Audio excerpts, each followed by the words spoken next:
नांदेड़, हिंगोली, लातूर और परभनी के कांग्रेस कायदीन का जायजा इजलास नांदेड़ के भक्ति लांस मंगल कार्यालय में मुनक्किद हुआ।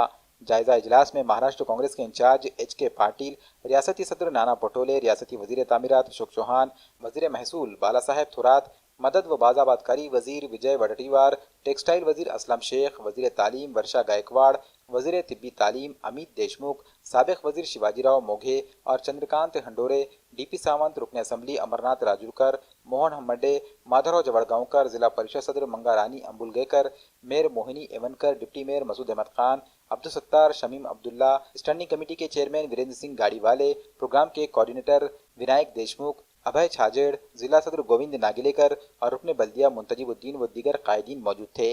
इस मौके पर चारों अजला के जिला सदूर और मकामी कायदीन से पार्टी के आला कायदीन ने तबादले ख्याल किया। आइंदा होने वाले मकामी चुनाव और मुस्तकबिल में होने वाले लोकसभा और असम्बली चुनाव की तैयारियों के सिलसिले में भी जायजा लिया गया।